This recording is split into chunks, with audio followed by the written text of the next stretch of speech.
Hello everyone, welcome to MR.G tech Tamil.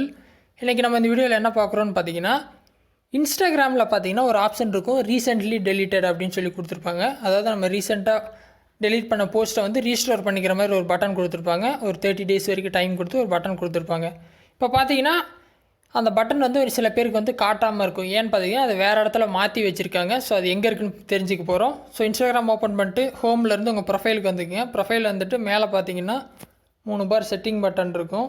அதை click பண்ணி settings போனீங்கன்னா அக்கௌண்ட்டை கிளிக் பண்ணால் நம்மளுக்கு இந்த ஆப்ஷன் வந்து இங்கே கீழே பாட்டமில் வந்திருக்கும், ரீசெண்ட்லி டெலிட்டட்னு. இப்போ பார்த்தீங்கன்னா அந்த ஆப்ஷன் இங்கே காட்டலை. ஏன்னு பார்த்தீங்கன்னா இதை வேறு பக்கம் மாற்றிருக்காங்க.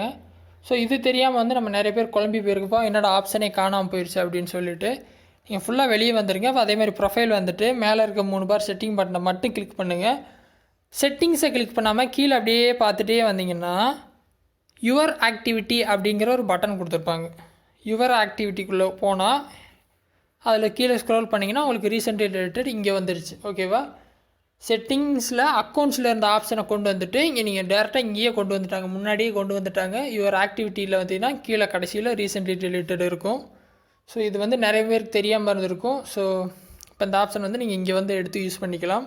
இல்லை எது டவுட் இருந்தால் வீடியோ கமெண்ட்ஸில் சொல்லுங்கள். ஃபஸ்ட் டைம் சேனல் வந்திருந்தால் மறக்காமல் சப்ஸ்கிரைப் பண்ணி சப்போர்ட் பண்ணுங்கள்.